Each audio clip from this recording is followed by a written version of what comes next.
അതിരാവിലെ തന്നെ പതിവ് പോലെ നിർമാല്യം തൊഴുന്നതിനായി രാഘവൻ എന്ന വ്യക്തി ക്ഷേത്രത്തിലേക്ക് പുറപ്പെട്ടു. പമ്പ പ്രോജക്റ്റുമായി ബന്ധപ്പെട്ടുള്ള കനാലുകൾക്ക് സമീപത്തൂടെയാണ് ക്ഷേത്രത്തിലേക്ക് പോയത്. ഈ സമയത്തായിരുന്നു ക്ഷേത്രത്തിന് സമീപം എത്താറായപ്പോൾ അസാധാരണമായ രീതിയിൽ ഒരു ഞരക്കം കേട്ടത്. ഞരക്കം കേട്ട ഭാഗത്ത് നോക്കിയപ്പോൾ നടുക്കുന്ന ഒരു കാഴ്ചയാണ് രാഘവൻ കണ്ടത്. പമ്പ ഇറിഗേഷൻ പ്രോജക്റ്റിന്റെ തൂണിൽ ഒരു വ്യക്തിയെ കെട്ടിയിട്ടിരിക്കുന്ന കാഴ്ചയായിരുന്നു അത്. കെട്ടിയിട്ടിരിക്കുന്ന വ്യക്തിയുടെ വാ ഒരു പ്ലാസ്റ്റർ ഉപയോഗിച്ച് ഒട്ടിച്ചിരിക്കുകയാണ്. അപ്പോഴാണ് രാഘവൻ മറ്റൊരു കാഴ്ച കൂടി കണ്ടത്. തൊട്ടപ്പുറത്തുണ്ടായിരുന്ന തൂണിൽ മറ്റൊരാളെയും കെട്ടിയിട്ടിരിക്കുന്നു. അയാളുടെ മുഖത്തും പ്ലാസ്റ്റർ ഒട്ടിച്ചിട്ടുണ്ടായിരുന്നു. ആ രംഗം കണ്ട ഉടൻ തന്നെ രാഘവൻ സമീപത്തുണ്ടായിരുന്ന റോഡിലേക്ക് ഓടിക്കയറുകയും നാട്ടുകാരെയൊക്കെ വിവരമറിയിക്കുകയും ചെയ്തു. രാഘവന്റെ ഉറക്കെയുള്ള അലർച്ച കേട്ടുകൊണ്ടാണ് അന്ന് പ്രദേശവാസികളൊക്കെ എഴുന്നേറ്റത്. സമീപത്തെത്തിയ ആളുകൾ കാര്യമെന്താണെന്ന് തിരക്കി. നാട്ടുകാർ ചേർന്ന് തൂണിൽ കെട്ടിയിട്ടിട്ടുള്ള ആളുകളെ അഴിച്ചുമാറ്റി. അപ്പോഴാണ് നടുക്കുന്ന ഒരു കാര്യം നാട്ടുകാർക്ക് മനസ്സിലായത്. രണ്ടുപേരിൽ ഒരാൾ പൂർണ്ണമായും നിശബ്ദനാണ്. നാട്ടുകാരിൽ ചിലർ വിവരമറിയിച്ചതിനെ തുടർന്ന് പോലീസ് സംഘം ഉടൻ തന്നെ അവിടേക്കെത്തി. പോലീസുകാരും നാട്ടുകാരും ചേർന്ന് ഇരുവരെയും സമീപത്തുണ്ടായിരുന്ന ഹോസ്പിറ്റലിലേക്കാണ് ഷിഫ്റ്റ് ചെയ്തത്. ആശുപത്രിയിലേക്ക് കൊണ്ടുപോകുമ്പോൾ തന്നെ പോലീസിനും നാട്ടുകാർക്കും ഒരു കാര്യം അറിയാമായിരുന്നു. അതിൽ ഒരാളുടെ കാര്യത്തിൽ ഇനി പ്രതീക്ഷ വേണ്ട എന്ന്. മറ്റേ വ്യക്തിക്കാകട്ടെ ഒന്നും സംസാരിക്കാൻ കഴിയാത്ത അവസ്ഥയിലുമായിരുന്നു. ആ രണ്ടുപേരെയും നാട്ടുകാർക്ക് അറിയാമായിരുന്നു. പെട്ടെന്നാണ് പോലീസ് സംഘം ഒരു കാര്യം ഓർത്തത്. ഏതാനും മണിക്കൂറുകൾക്ക് മുൻപ് രാത്രിയിൽ ഏകദേശം 1 മണിയോടടുപ്പിച്ച് കല്ലുപ്പാറ ദേവീക്ഷേത്രത്തിന് സമീപത്ത് റോന്തു ചുറ്റുന്നതിനിടയിൽ ഈ രണ്ടുപേരെയും പോലീസ് സംഘം കണ്ടിരുന്നു. ആ രണ്ടുപേരും ക്ഷേത്രത്തിലെ കാവൽക്കാരാണ്. അവരോട് ആ സമയത്ത് പോലീസ് സംഘം സംസാരിക്കുകയും ചെയ്തിരുന്നു. പോലീസ് സംഘം അവരുമായി സംസാരിച്ചിട്ട് ഏകദേശം 3-4 മണിക്കൂറേ പിന്നിട്ടിട്ടുള്ളൂ. അതിനിടയിലാണ് ഇത്രയും സംഭവങ്ങൾ നടന്നിരിക്കുന്നത്. നാട്ടുകാരും പോലീസുകാരും ഉടൻ തന്നെ ക്ഷേത്രത്തിന് സമീപത്തേക്ക് പുറപ്പെട്ടു. അപ്പോഴേക്കും അവിടെ ആകെ ആളുകളെ കൊണ്ട് നിറഞ്ഞിരുന്നു. എല്ലാ ആളുകളുടെയും കണ്ണുകൾ ക്ഷേത്രത്തിന് മുകളിലേക്കായിരുന്നു. ക്ഷേത്രത്തിന് മുകളിലായി ഏകദേശം 6 മാസങ്ങൾക്ക് മുൻപ് വലിയ ആഘോഷത്തോടു കൂടി സ്ഥാപിച്ച താഴികക്കുടം കാണാനില്ല. കല്ലുപ്പാറ ക്ഷേത്രത്തെക്കുറിച്ച് നന്നായി അറിയുന്നവരാരോ കാവൽക്കാരെ കെട്ടിയിട്ട ശേഷം താഴികക്കുടവുമായി കടന്നു കളഞ്ഞിരിക്കുകയാണെന്ന് പോലീസിന് വ്യക്തമായി. പോലീസ് സംഘം വിവരമറിയിച്ചതിനെ തുടർന്ന് ഫോറൻസിക് സംഘവും ഉന്നത ഉദ്യോഗസ്ഥരും സ്ഥലത്തെത്തി. വിരലടയാള വിദഗ്ധരുടെ സഹായത്തോടുകൂടി പ്രദേശത്തു നിന്നും എന്തെങ്കിലും തെളിവുകൾ ലഭിക്കുമോ എന്നറിയുന്നതിനായി വിശദമായൊരു തിരച്ചിൽ തന്നെ നടത്തി. ഫോറൻസിക് സംഘം അമ്പലത്തിന് മുകളിലേക്ക് കയറി താഴികക്കുടം ഇരുന്ന ഭാഗം അരിച്ചു പറക്കി പരതി നോക്കി. അവിടെ നിന്നും ഒരു തരത്തിലുമുള്ള വിരലടയാളങ്ങൾ അവർക്ക് ലഭിച്ചില്ല. താഴികക്കുടം ഇളക്കിയ വ്യക്തിയോ വ്യക്തികളോ ഗ്ലൗസ് ഉപയോഗിച്ചിട്ടുണ്ട് എന്ന് അതിൽ നിന്ന് വ്യക്തമായി. ക്ഷേത്രമിരിക്കുന്ന സ്ഥലത്ത് നിന്ന് കൃത്യം 300 മീറ്റർ അകലെയാണ് പമ്പ ഇറിഗേഷൻ പ്രോജക്റ്റിന്റെ തൂണുകളുള്ളത്. ആ തൂണുകളിലായിരുന്നു കാവൽക്കാരെ ബന്ധിച്ചിട്ടുണ്ടായിരുന്നത്. ഈ സമയമായപ്പോഴേക്കും ഹോസ്പിറ്റലിൽ നിന്നും ഒരു വാർത്തയെത്തി. കാവൽക്കാരിൽ ഒരാളായ ഗോപാലകൃഷ്ണൻ എന്ന വ്യക്തി മരണപ്പെട്ടിരിക്കുന്നു. രണ്ടാമത്തെ വ്യക്തിയാകട്ടെ അപ്പോഴും സംസാരിക്കാൻ കഴിയാത്ത രീതിയിൽ ഹോസ്പിറ്റലിൽ തുടരുകയാണ്. പോലീസ് സംഘം ഉടൻ തന്നെ ഡോഗ് സ്ക്വാഡിനെ സംഭവസ്ഥലത്തേക്ക് വരുത്തിപ്പിച്ചു. ഡോഗ് സ്ക്വാഡിനെ ഉപയോഗിച്ച് വിശദമായൊരു തിരച്ചിൽ തന്നെ നടത്തി. അമ്പലവും പരിസരവുമൊക്കെ ചുറ്റി നടന്ന ശേഷം പോലീസ് നായ ആ ഇറിഗേഷൻ തൂണിന് സമീപത്തേക്ക് എത്തി. അവിടെയൊക്കെ മണം പിടിച്ചു നോക്കിയ പോലീസ് നായ സമീപത്തുള്ള റോഡിലേക്കാണ് ഓടിയെത്തിയത്. അവിടെ അതിന്റെ ഓട്ടം അവസാനിപ്പിച്ചപ്പോൾ പോലീസിന് ഒരു കാര്യം വ്യക്തമായി. മോഷണം നടത്തിയ വ്യക്തി അല്ലെങ്കിൽ വ്യക്തികൾ റോഡിലെത്തി വാഹനത്തിൽ കയറി രക്ഷപ്പെട്ടിരിക്കുകയാണ്. ഏകദേശം ഉച്ച കഴിഞ്ഞതോടുകൂടി ഹോസ്പിറ്റലിൽ നിന്നും മറ്റൊരു വാർത്തയെത്തി. സംസാരിക്കാൻ കഴിയാതെ ഹോസ്പിറ്റലിൽ തുടരുന്ന വ്യക്തി സംസാരിച്ചു തുടങ്ങിയിരിക്കുന്നു. പോലീസ് സംഘം ഉടൻ തന്നെ ആശുപത്രിയിലേക്ക് എത്തി. ചന്ദ്രശേഖരൻ എന്ന വ്യക്തിയായിരുന്നു ആശുപത്രിയിൽ അഡ്മിറ്റ് ആയിട്ടുള്ളത്. അദ്ദേഹത്തോട് കാര്യങ്ങളൊക്കെ ചോദിച്ചു തുടങ്ങി. സംഭവം നടന്ന ദിവസം രാത്രിയിൽ ഏകദേശം 1 മണിയോടുകൂടിയായിരുന്നു പെട്രോളിങ്ങിനുണ്ടായിരുന്ന പോലീസുകാരുമായി ക്ഷേത്ര കാവൽക്കാരായ ഗോപാലകൃഷ്ണനും ചന്ദ്രശേഖരനും സംസാരിച്ചത്. പോലീസുകാരോട് സംസാരിച്ച ശേഷം ക്ഷേത്രത്തിനകത്തേക്ക് പോയി അവിടെ ഒരു ഭാഗത്തിരുന്ന് അവരിരുവരും തമ്മിൽ സംസാരിച്ചു കൊണ്ടിരിക്കുന്നതിനിടയിൽ പെട്ടെന്നായിരുന്നു ഗോപാലകൃഷ്ണനെ പിന്നിൽ നിന്നും ആരോ അടിച്ചു വീഴ്ത്തിയത്. അവർ 2 പേരുണ്ടായിരുന്നു എന്നും എന്നാൽ അവരുടെ മുഖം തനിക്ക് വ്യക്തമായി മനസ്സിലായില്ല എന്നും ചന്ദ്രശേഖർ പോലീസിന് മൊഴി നൽകി. ചന്ദ്രശേഖരനെയും ഗോപാലകൃഷ്ണനെയും നന്നായി മർദ്ദിച്ച് അവശരാക്കിയ ശേഷമായിരുന്നു 2 പേരുടെയും വായിലേക്ക് മോഷ്ടാക്കൾ അതിവേഗം പ്ലാസ്റ്റർ ഒട്ടിച്ചത്. അതിനുശേഷം 2 പേരുടെയും കൈകാലുകൾ ബന്ധിച്ച് ആ തൂണിൽ കൊണ്ടുപോയി കെട്ടിയിടുകയായിരുന്നു. ഇത്രയും കാര്യങ്ങൾ ചന്ദ്രശേഖരന് വ്യക്തമായി തന്നെ ഓർമ്മയുണ്ടെന്ന് അയാൾ പോലീസിനോട് പറഞ്ഞു. അർദ്ധരാത്രി പിന്നിട്ട സമയമായതുകൊണ്ട് തന്നെ മോഷ്ടാക്കളുടെ മുഖം വ്യക്തമായി കാണാൻ കഴിഞ്ഞില്ല. ചന്ദ്രശേഖരൻ അത്രയും കാര്യങ്ങൾ വളരെ ഭയത്തോടും വിറയലോടും കൂടിയായിരുന്നു പോലീസിനോട് പറഞ്ഞത്. തുടർന്ന് അയാൾക്ക് സംസാരിക്കാൻ കഴിയാത്ത സാഹചര്യമാണെന്ന് ഡോക്ടർ പറഞ്ഞതിനാൽ തന്നെ പോലീസ് സംഘം അവരുടെ ചോദ്യം ചെയ്യൽ അവിടെ വെച്ച് അവസാനിപ്പിച്ച് ആശുപത്രി മുറി വിട്ട് പുറത്തേക്കിറങ്ങി. SP ബാലചന്ദ്രന്റെ നേതൃത്വത്തിൽ സമഗ്രമായ ഒരു അന്വേഷണത്തിന് ഉത്തരവിട്ടു. ഒരു തെളിവ് ലഭിക്കാത്ത സാഹചര്യത്തിൽ പോലീസ് സംഘം ആകെ വലഞ്ഞു. ഈ സമയത്ത് നാട്ടുകാരുടെ നേതൃത്വത്തിൽ വലിയ പ്രക്ഷോഭം തന്നെ ആരംഭിച്ചു. നാട്ടുകാരുടെ പ്രക്ഷോഭം നടക്കുന്നതിനിടയിൽ നാട്ടുകാരെ ചിലരെ തന്നെ പോലീസ് സംഘം ലിസ്റ്റ് ചെയ്തു. ക്ഷേത്രവുമായി ഏറ്റവും അടുപ്പമുള്ള വ്യക്തികളെയായിരുന്നു ആദ്യം ചോദ്യം ചെയ്യേണ്ട ലിസ്റ്റിൽ പോലീസ് ഉൾപ്പെടുത്തിയത്. ശേഷം രണ്ടാമതായി പ്രദേശവാസികളെ ഉൾപ്പെടുത്തി വലിയൊരു ലിസ്റ്റ് തന്നെ പോലീസ് തയ്യാറാക്കി.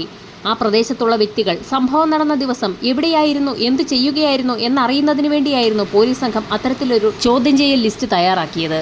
വിപുലമായ ലിസ്റ്റുണ്ടാക്കി ചോദ്യം ചെയ്യൽ നടത്തിയെങ്കിലും പ്രതിയിലേക്ക് വിരൽ ചൂണ്ടുന്ന ഒരു തെളിവ് പോലും പോലീസ് സംഘത്തിന് ലഭിച്ചില്ല. കൊലപാതകവും മോഷണവുമാണ് നടന്നിരിക്കുന്നത്. അതുകൊണ്ട് തന്നെ എത്രയും വേഗം പ്രതികളിലേക്ക് എത്തുന്നതിനായി ഉന്നത ഉദ്യോഗസ്ഥരുടെ നേതൃത്വത്തിൽ സ്പെഷ്യൽ ഇൻവെസ്റ്റിഗേഷൻ ടീം രംഗത്തെത്തി അന്വേഷണം ആരംഭിച്ചു. SITയുടെ അന്വേഷണം പുരോഗമിക്കുന്ന സാഹചര്യത്തിൽ ആറന്മുള സ്റ്റേഷൻ SI വിനോദ് കുമാറിന്റെ ശ്രദ്ധയിൽ ഒരു കാര്യം പെട്ടു. പത്രത്തിൽ വന്ന വാർത്തകളിൽ ഒരു പ്രത്യേക കാര്യം നോട്ട് ചെയ്തിട്ടുണ്ടായിരുന്നു. മോഷണം നടത്തിയ സംഘം കാവൽക്കാരെ പമ്പ ഇറിഗേഷൻ തൂണിൽ കെട്ടിയിട്ട ശേഷം ഇരുവരുടെയും വായിൽ ടേപ്പ് ഒട്ടിച്ചു എന്നുള്ള കാര്യം. ആ ടേപ്പ് സർജിക്കൽ ടേപ്പാണെന്ന് കൂടി കണ്ടതോടുകൂടി SI വിനോദ് കുമാറിന് ചില സംശയങ്ങൾ തോന്നി. അദ്ദേഹത്തിന്റെ സ്റ്റേഷൻ പരിധിയിൽ നേരത്തെ അതേ രീതിയിൽ ഒരു മോഷണം നടന്നിരുന്നു. അന്നും മോഷണം എതിർത്ത വ്യക്തിയുടെ വായിൽ സർജിക്കൽ പ്ലാസ്റ്റർ ഒട്ടിച്ച ഒരു സംഭവം ഉണ്ടായിട്ടുണ്ട്. SI വിനോദ് കുമാർ ഉടൻ തന്നെ അന്നത്തെ കേസിനാസ്പദമായ കേസ് ഫയൽ പരിശോധിച്ചു നോക്കി.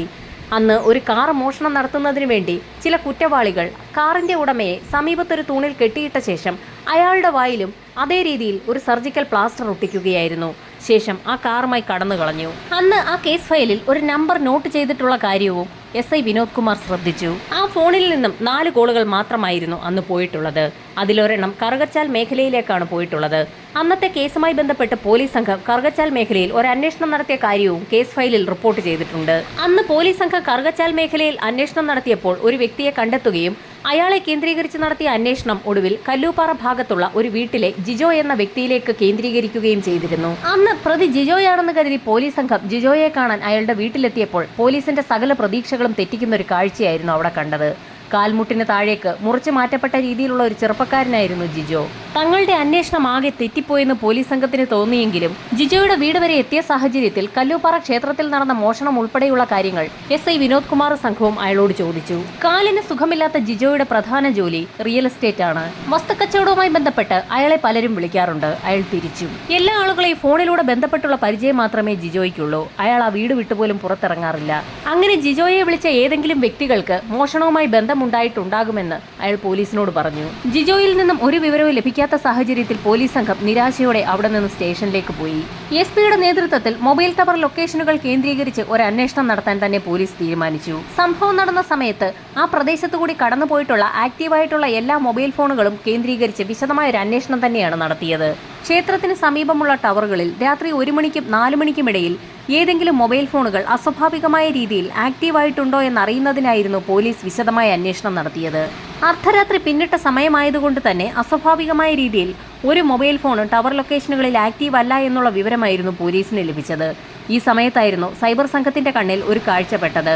കോളുകളൊന്നും തന്നെ പോയിട്ടില്ല എങ്കിലും 2 സർവീസ് മെസ്സേജുകൾ അർദ്ധരാത്രി പിന്നിട്ട സമയത്ത് ഒരു ഫോണിലേക്ക് പോയിട്ടുണ്ട്.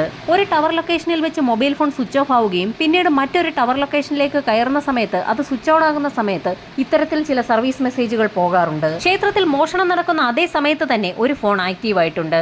ഏതാനും മിനിറ്റുകൾക്കകം തന്നെ ആ ഫോൺ സ്വിച്ച് ഓഫ് ചെയ്യപ്പെട്ടിട്ടുമുണ്ട്. ആ മൊബൈൽ നമ്പർ കേന്ദ്രീകരിച്ച് ഒരു അന്വേഷണം നടത്താൻ തന്നെ സൈബർ സംഘം തീരുമാനിച്ചു. ഈ സമയത്തായിരുന്നു പോലീസിന്റെ ഭാഗത്തു നിന്നും വളരെ നിർണായകമായ ഒരു വിവരം സൈബർ സെല്ലിന് ലഭിക്കുന്നത്.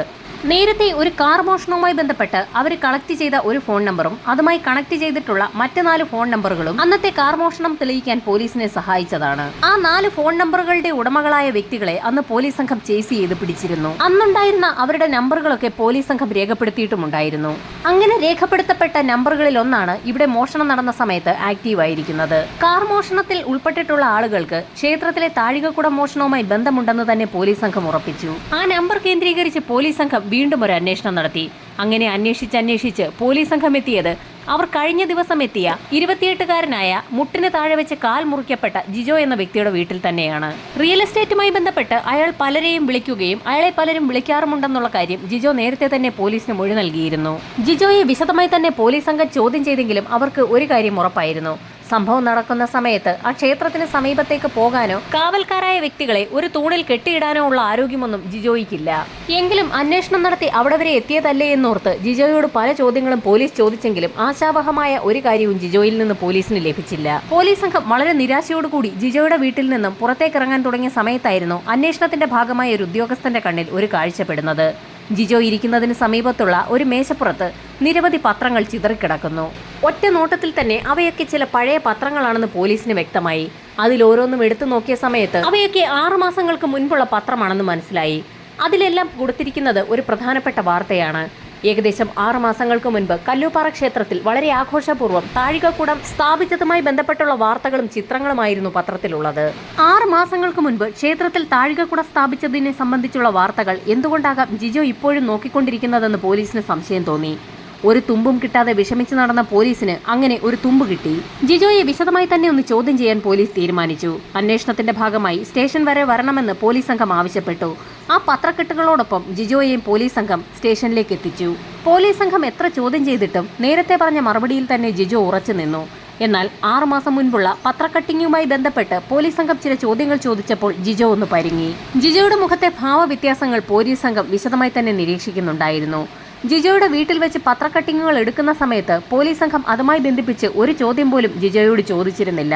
അതേസമയം സ്റ്റേഷനിലെത്തിച്ച് നേരത്തെ ചോദിച്ച ചോദ്യങ്ങളൊക്കെ ചോദിച്ചതിന് ശേഷമായിരുന്നു ആ പത്രക്കട്ടിങ്ങുമായി ബന്ധപ്പെട്ട് ചില ചോദ്യങ്ങളൊക്കെ പോലീസ് ചോദിച്ചു തുടങ്ങിയത്. ജിജോയുടെ വീട്ടിൽ നിന്നും അയാൾ പോലും അറിയാതെയായിരുന്നു പോലീസ് സംഘം സ്റ്റേഷനിലേക്ക് ആ പത്രക്കട്ടിങ്ങുകളൊക്കെ കൊണ്ടുവന്നത്. അതുകൊണ്ട് തന്നെ അന്വേഷണ ഉദ്യോഗസ്ഥർ മറ്റ് ചോദ്യങ്ങൾ ചോദിക്കുന്നതിനിടയിൽ പൊടുന്നനെ പത്രക്കട്ടിങ്ങുകളെക്കുറിച്ച് ചോദിച്ചപ്പോൾ ജിജോ അറിയാതെ പതറിപ്പോയതാണ്. ജിജോയുടെ പതർച്ച ഒരവസരമാക്കി കണക്കിലെടുത്ത പോലീസ് സംഘം ജിജോയെ വിശദമായി തന്നെ ചോദ്യം ചെയ്തു. പോലീസിന്റെ ചോദ്യം ചെയ്യലിൽ പിടിച്ചു നിൽക്കാൻ കഴിയാതെ ജിജോ പല കാര്യങ്ങളും പറഞ്ഞു തുടങ്ങി. ക്ഷേത്രവുമായി ബന്ധപ്പെട്ടുള്ള എല്ലാ വാർത്തകളും ജിജോ സ്ഥിരമായി വായിക്കാറുണ്ടായിരുന്നു. കല്ലൂപ്പാറ ക്ഷേത്രത്തിലെ ഉത്സവവും താഴികക്കുട സംബന്ധിച്ചുള്ള ഫോട്ടോകളുമൊക്കെ പത്രത്തിൽ വരുന്നത് അയാൾ എന്നും നോക്കാറുണ്ടായിരുന്നു. 2.5 കിലോഗ്രാമിന്റെ സ്വർണത്തിലുള്ള താഴികക്കുടമെന്നായിരുന്നു പത്രത്തിൽ അച്ചടിച്ചു വന്നിരുന്നത്. 2.5 കിലോ എന്ന് പറയുമ്പോൾ ഏകദേശം 100-300 പവനൊക്കെ വരുമല്ലോ എന്ന് ജിജോ കണക്കുകൂട്ടി. ഏത് വിധേനയും അത് അടിച്ചെടുത്തു കഴിഞ്ഞാൽ ജീവിതം സുരക്ഷിതമാകുമല്ലോ എന്നുള്ള ചിന്തയായിരുന്നു ജിജോയ്ക്കുണ്ടായിരുന്നത്. ദിവസങ്ങൾ കഴിയുന്തോറും ജിജോയുടെ ഉള്ളിലെ ആഗ്രഹവും വർദ്ധിച്ചു വന്നു. അയാൾ താനുമായി പരിചയമുണ്ടായിരുന്ന സുഹൃത്തുക്കളെയൊക്കെ വീട്ടിലേക്ക് വിളിച്ചു വരുത്തി. കന്യാകുമാരിയിൽ നിന്നും നാഗർകോവിൽ നിന്നും നെയ്യാറ്റിൻകരയിൽ നിന്നുമൊക്കെ ജിജോയുടെ സുഹൃത്തുക്കൾ അയാളെ വീട്ടിലേക്ക് എത്തി. സുഹൃത്തുക്കൾക്ക് മുൻപിലേക്ക് സ്വർണ്ണ താഴികക്കുടത്തിന്റെ പത്രത്തിൽ വന്ന ഫോട്ടോസാണ് ജിജോ നിരത്തി വെച്ചത്. അത് കണ്ടപ്പോൾ തന്നെ ആ സുഹൃത്തുക്കൾക്കും അതിലൊരു താല്പര്യം തോന്നി. ഏകദേശം 6 മാസത്തോളമായിരുന്നു അവർ പ്ലാൻ തയ്യാറാക്കിയത്. അങ്ങനെ അവരൊരു ദിവസം തിരഞ്ഞെടുത്തു. നാഗർകോവിലിൽ നിന്നും കന്യാകുമാരിയിൽ നിന്നും നെയ്യാറ്റിൻകരയിൽ നിന്നുമൊക്കെയുള്ള സുഹൃത്തുക്കൾ അവരുടെ ഫോണൊക്കെ സ്വിച്ച് ഓഫ് ചെയ്തു വെച്ച ശേഷം ജിജോയുടെ വീട്ടിലേക്ക് എത്തി. മൊബൈൽ ഫോൺ കേന്ദ്രീകരിച്ച് അന്വേഷണം നടത്തി പോലീസ് സംഘം തങ്ങളിലേക്ക് എത്താൻ സാധ്യതയുണ്ടെന്ന് നേരത്തെ തന്നെ ജിജോ അവരോട് പറഞ്ഞിരുന്നു. അതുകൊണ്ട് തന്നെ നാഗർകോവിലിൽ നിന്നും കന്യാകുമാരിയിൽ നിന്നും നെയ്യാറ്റിൻകരയിൽ നിന്നും 3 സുഹൃത്തുക്കൾ ജിജോയുടെ വീട്ടിലേക്ക് പുറപ്പെടുന്നതിന് മുൻപ് തന്നെ അവരുടെ മൊബൈൽ ഫോണുകൾ സ്വിച്ച് ഓഫ് ആക്കാൻ തീരുമാനിക്കുകയായിരുന്നു. മോഷണം നടത്തുന്നതിന് ആവശ്യമായ സാമഗ്രികളൊക്കെ സംഘടിപ്പിച്ചുകൊണ്ടായിരുന്നു ആ മൂവർ സംഘം എത്തിയത്. രാത്രി 1 മണിയോടുകൂടി ക്ഷേത്രത്തിൽ കയറി മോഷണം നടത്താനായിരുന്നു അവർ ആദ്യം പ്ലാൻ ചെയ്തിരുന്നത്. അങ്ങനെ പ്ലാൻ ചെയ്ത മൂവർ സംഘം രാത്രി ഏകദേശം 1 മണിയോടടുപ്പിച്ച് ക്ഷേത്രത്തിന് സമീപത്തെത്തി പതുങ്ങിയിരിക്കുന്ന സമയത്തായിരുന്നു പോലീസ് സംഘം നൈറ്റ് പെട്രോളിങ്ങിനായി അവിടേക്ക് എത്തിയത്. പോലീസ് സംഘം കാവൽക്കാരുമായി സംസാരിച്ച് നിൽക്കുന്നതൊക്കെ കണ്ടപ്പോൾ ഒരു പതർച്ചയാണ് മൂവർ സംഘത്തിന് തോന്നിയത്. അല്പം കൂടി വൈകിയ ശേഷം മോഷണം നടത്തുന്നതാവും ഉചിതമെന്ന് അവർക്ക് തോന്നിയതും അതുകൊണ്ടാണ്. അങ്ങനെ 2 മണിക്കൂറാണ് മൂവർ സംഘം ആ ക്ഷേത്ര പരിസരത്ത് ഒളിച്ചിരുന്നത്. ഏകദേശം 3 മണിയോടടുപ്പിച്ച് കാവൽക്കാർ 2 പേരും സമീപത്തുണ്ടായിരുന്ന ഒരു മതിലിനോട് ചാരി ഏകദേശം ഉറക്കം പിടിക്കുന്നു എന്ന് ആ മൂവർ സംഘത്തിന് മനസ്സിലായതും അവരാരും അറിയാതെ കാവൽക്കാർക്ക് സമീപത്തേക്ക് മൂവർ സംഘം പതുങ്ങിയെത്തി. കാവൽക്കാരിൽ ഒരാളായ ഗോപാലകൃഷ്ണന്റെ വായിലേക്ക് പ്ലാസ്റ്റർ ഒട്ടിക്കാൻ ശ്രമിച്ചു. ഈ സമയത്ത് അയാൾ കുതറിമാറുകയും അക്രമികളെ തിരിച്ച് ഉപദ്രവിക്കാൻ ശ്രമിക്കുകയും ചെയ്ത സമയത്തായിരുന്നു മോഷ്ടാക്കളിൽ ഒരാൾ കയ്യിൽ കിട്ടിയ ആയുധം ഉപയോഗിച്ച് ഗോപാലകൃഷ്ണനെ അടിച്ചു വീഴ്ത്തിയത്. ഗോപാലകൃഷ്ണൻ അടിയേറ്റ് വീഴുന്നത് കണ്ട ചന്ദ്രശേഖരൻ എതിർക്കാൻ ശ്രമിച്ചെങ്കിലും അയാളെയും ആ മൂവർ സംഘം ഗുരുതരമായി തന്നെ ആക്രമിച്ചു. ചന്ദ്രശേഖരന്റെ വായിലും പ്ലാസ്റ്റർ ഒട്ടിച്ചു. ശേഷം മൂവർ സംഘം 2 പേരുടെയും കൈകാലുകൾ ബന്ധിപ്പിച്ച ശേഷം 300 മീറ്റർ അകലെയുള്ള പമ്പ ഇറിഗേഷൻ പ്രോജക്റ്റിന്റെ തൂണിൽ കൊണ്ടുപോയി കെട്ടിയിടുകയായിരുന്നു. ആ മൂവർ സംഘം തിരികെ ക്ഷേത്രത്തിലേക്ക് എത്തുകയും അമ്പലത്തിന് മുകളിൽ സ്ഥാപിച്ചിട്ടുള്ള താഴികക്കുടം ഇളക്കിയെടുക്കുകയും ചെയ്തു. താഴികക്കുടം ഒരു തുണിയിൽ പൊതിഞ്ഞു കെട്ടിയ ശേഷം മൂവർ സംഘം വയലിലൂടെ നടന്ന് റോഡിന് സമീപത്തെത്തുകയും അവിടെ പാർക്ക് ചെയ്തു വെച്ചിരുന്ന സ്കൂട്ടറിൽ കയറി സ്ഥലം വിടുകയും ചെയ്തു. ആ സ്കൂട്ടറും യഥാർത്ഥത്തിൽ അവർ ഒരു സ്ഥലത്തു നിന്നും മോഷ്ടിച്ചതായിരുന്നു. സ്കൂട്ടർ കേന്ദ്രീകരിച്ച് പോലീസ് സംഘം അന്വേഷണം നടത്തുമെന്ന് ഉറപ്പായും ആ കള്ളന്മാർക്ക് അറിയാമായിരുന്നു. അതുകൊണ്ട് തന്നെയാണ് മോഷണത്തിന് അവർ മോഷ്ടിച്ച സ്കൂട്ടർ തന്നെ ഉപയോഗിച്ചത്. അവിടെ നിന്ന് രക്ഷപ്പെട്ട കള്ളന്മാർ നേരെ കോട്ടയത്തെ തെങ്ങിടിയിലേക്കാണ് പോയത്. അവിടെ അവർ മുറിയെടുത്ത് തങ്ങുന്ന സമയത്തായിരുന്നു ക്ഷേത്രത്തിൽ മോഷണം നടന്നതുമായി ബന്ധപ്പെട്ട് പോലീസ് സംഘം കേസ് രജിസ്റ്റർ ചെയ്യുന്നതും പോലീസുകാരും നാട്ടുകാരും ചേർന്ന് വിപുലമായ അന്വേഷണം നടത്തുന്നതും. പോലീസ് അന്വേഷണം വ്യാപകമായി തുടരുന്നതിനിടയിൽ ആ മൂവർ സംഘം കോട്ടയത്ത് നിന്നും കന്യാകുമാരിയിലേക്ക് പോയി. കന്യാകുമാരിയിൽ മാർത്താണ്ഡത്തുള്ള ഒരു ജുവലറിയിലേക്കാണ് ആ താഴികക്കുടം പിന്നീട് അവർ മാറ്റിയത്. സ്വർണത്തിൽ നിർമ്മിച്ച 2.5 കിലോ തൂക്കം വരുന്ന താഴികക്കുടം മാർത്താണ്ഡത്തെ ജുവലറിയിൽ വിൽക്കുന്നതിനായി മൂവർ സംഘം ജുവലറിയിലെത്തിയ സമയത്ത് ജുവലറി ഉടമകൾ അത് വിശദമായി തന്നെ പരിശോധിച്ചു. ഞെട്ടിക്കുന്ന ഒരു പരിശോധനാ ഫലമായിരുന്നു ആ മൂവർ സംഘത്തിന് ജുവലറിക്കാർ കൈമാറിയത്.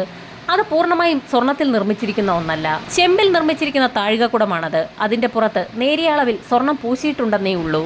തങ്ങൾക്ക് വലിയ അബദ്ധമാണ് പറ്റിയിരിക്കുന്നതെന്ന് മൂവർ സംഘം തിരിച്ചറിഞ്ഞു. താഴികക്കുടത്തിൽ പൂശിയിട്ടുള്ള സ്വർണത്തിന്റെ അളവനുസരിച്ച് ജുവലറിക്കാർ ആ മൂവർ സംഘത്തോട് വില പേശി ഒരു 15,000 രൂപ മാത്രമാണ് നൽകിയത്. സ്വർണം പൂശിയിട്ടുണ്ടെങ്കിൽ പോലും ഏകദേശം 5 ലക്ഷം രൂപയോളം വില മതിക്കുന്ന ഒന്നായിരുന്നു ആ താഴികക്കുടം.